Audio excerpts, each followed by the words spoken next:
environmental battle in Bengaluru, the Karnataka government has amended the law governing protected government parks and gardens, allowing up to 5% of a park's total area to be used for specified public infrastructure and utility projects. The amendment covers alienation through mechanisms including sale, lease, gift, exchange or mortgage, with the state purpose being public interest, quote unquote. A high-level mechanism involving senior officials and domain experts is also proposed to assess such land use. The timing, however, is what has made this explosive. The proposed Bengaluru Tunnel Road project is expected to require several acres of land from Lalbagh. Reports say around 5 to 6 acres could be involved, with the project also facing challenges in the Karnataka High Court. And the government says Bengaluru cannot build the infrastructure it needs without access to scarce urban land. And if a limited portion of a park can enable a major public project, it argues that this can still be in the larger public interest. But environmentalists and activists and opposition leaders are asking a very different question. If protected parkland can be diverted once, what stops this from becoming a precedent? Because a park is not simply vacant government land. It provides shade, it helps manage rainwater, supports biodiversity, gives a rapidly urbanizing city desperately needed open space. Citizen groups have specifically warned against treating parks as land banks. And then there is Lalbagh. The BJP alleges that the amendment is effectively designed to facilitate the tunnel road and has linked the issue to Gautam Adani's involvement in the project. The government says Adani is simply a contractor who emerged as the lowest bidder and insists the tender process was not influenced. So the big question isn't simply parks versus roads, it's can Bengaluru sacrifice a small part of its green spaces for a larger infrastructure need?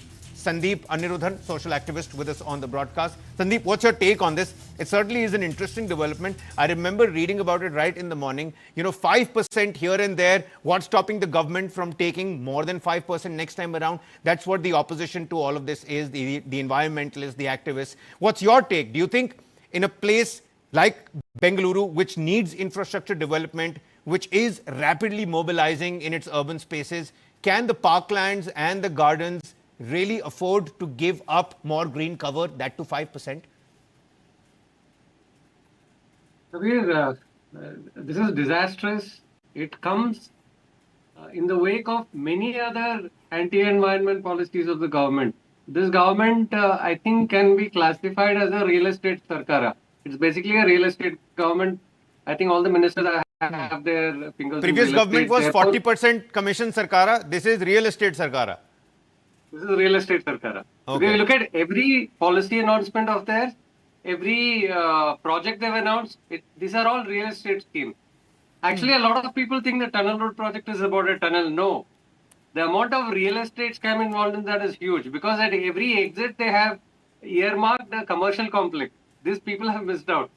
So basically, it is a scam to convert prime property into real estate project, and at public exchequer cost, and by diverting a lot of essential infrastructure funds towards a project that will only serve cars.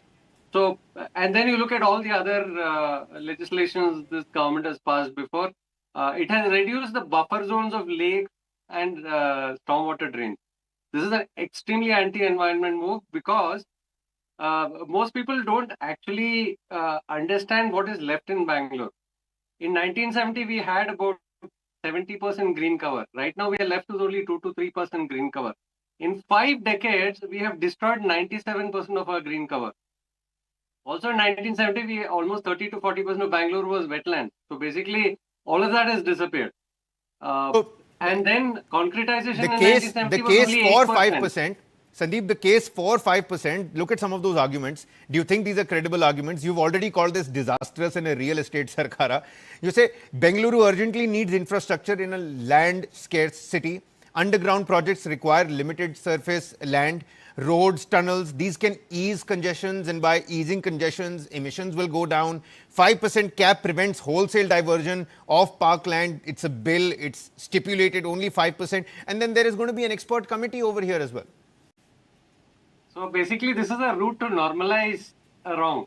So if you look at the other things this real estate sarkar has done, they have incrementally legalized violations in building plans. They're saying, okay, 8% will be exempt, then they made it 15% and so on. Similarly, they are offering premium FAR. How can you provide premium? It's a violation of the FAR rule. So basically, see, I'm telling you, everything this government is doing is normalizing violations. They are doing nothing to reward law-abiding citizens who are not violating anything. All the series of legislations in the last 3 years are all incentivizing violations and wrongdoing. I mean, why do we need a government to do that? You might as well scrap the government, let everybody do whatever they feel like. You don't need a government. So basically, this is extremely wrong. It's fundamentally violative of the constitution. It's violative of citizens' interest. It is not in the favor. And the city, what is it left with? It's left with 2% green cover. And the concretization, which was only 8% in 1970, is now 95 to 98%. We are basically a concrete desert now. You're saying Supreme Court. Yeah. This is interesting. 2023, Kabir, the Supreme Court, when it was judging a violation in Chandigarh, called out Bangalore. 2 pages of that judgment are devoted to how Bangalore is a disaster. I mean, what kind of national shame is this? It says Bangalore is a template for urban ruin due to unplanned development. And to prevent all of this, the Constitution in 1992 was amended to include the 74th Amendment, which says the city should have a planning authority called the Metropolitan Planning Committee, so that you'll have holistic master planning. You're supposed to have district planning committees also. We have neither. Karnataka has not implemented either of these. None of the districts have district planning committees. Bengaluru has no committees. Karnataka has no committees. You're saying this is disastrous. This is a real estate sarkara. 5% is no genuine ceiling. It's beginning of a slippery slope. And this government is only... It's going to be a slide. This government is only, normalizing violations out there. I think the same happened with the parking tax. There were some really funny comments, when we were speaking about the parking tax as well, Sandeep. I know a comment from a user said that, I flush my toilet twice. Probably the government is going to tax me on that as well. That's what, that's the level of humor that's this has now come down to. I've run out of time here completely. Sandeep Anirudhan, many thanks for taking on the time and speaking to us here. Development or a dangerous precedent, only time will tell. Without debate, it has been, in fact, passed. All right then, very quickly, there are some things you simply do not expect to find in your food. It's a little too much salt, maybe something undercooked, perhaps a stray piece of garnish, but a live worm crawling through your meal. That is exactly what a Gurugram customer says he found in food served at a popular and reputed bakery chain. And the video on your screens of that discovery has understandably left people disgusted, absolutely. A live worm in the middle of a sandwich. The incident reportedly happened at a Paul outlet in Gurugram, Paul Bakery, a reputed chain. A customer filmed what appeared to be a live worm in a salad served with his breakfast. In another account of the incident, the worm was found in a sandwich. Whatever the exact item, the disturbing part is the same. Something that should never have been anywhere near a customer's plate was, in fact, apparently inside the food that was being served. The video went viral and the restaurant chain subsequently apologized, with the incident drawing a lot of attention. It's again a reminder that food safety cannot be treated as an afterthought, no matter how premium or reputed the establishment may be. This video right there on your screen serves as a reminder for that. I've visited the chain a couple of times, but this is, of course, eked me out personally, and it seems like it's going to take a lot of doing before I make my way to Paul's Eatery again. With that, it's a wrap on this edition of In Your Interest. We're going to catch you again tomorrow. Many thanks for watching.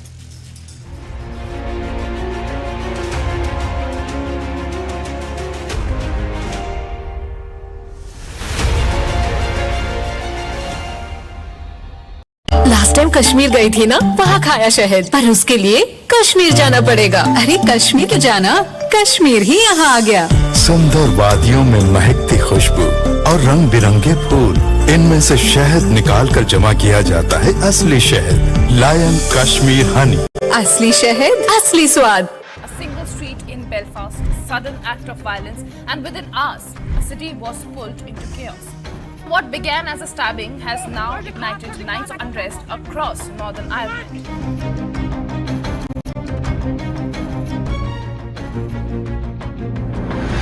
Fresh unrest has erupted in Pakistan-occupied Kashmir with large-scale protests.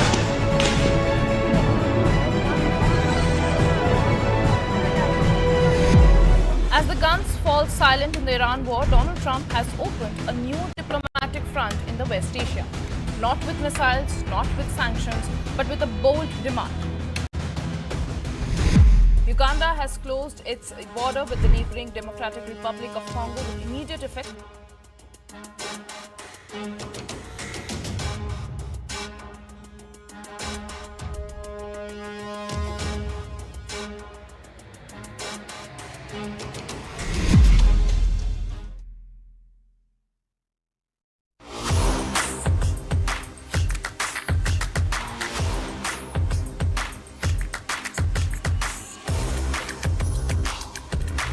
This is India's #1 news network, and you're watching News 9. English news as it should be.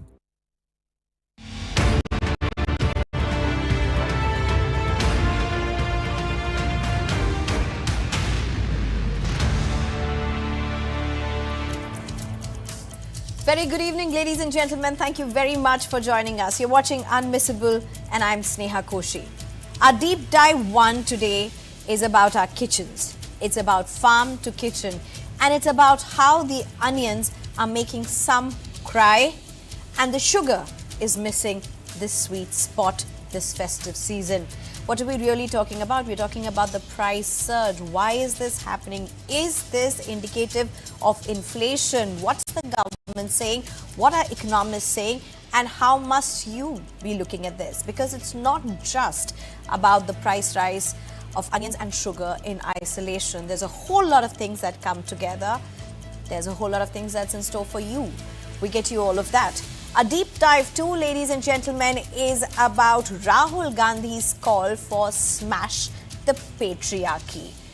Well, that's got a flashpoint now, and that's Manusmriti. Uttar Pradesh Chief Minister Yogi Adityanath has taken on Rahul Gandhi for disparaging the Indian culture yet again, saying he doesn't understand Indian culture and Manusmriti. Whole lot of people are divided over it. Politics galore. We talk to women. We talk to women about what they think about this. Which side of the politics? Do they see this from the lens of politics? Do they see this from the lens of patriarchy or feminism? Or is there a different way of looking at it? And a deep dive 3, ladies and gentlemen, is something that you need to be very careful of. If you are in Delhi NCR, very likely that either you or someone you know has been down with the flu. And a whole lot of these flu cases are H1N1. We get you one expert, an expert doctor to explain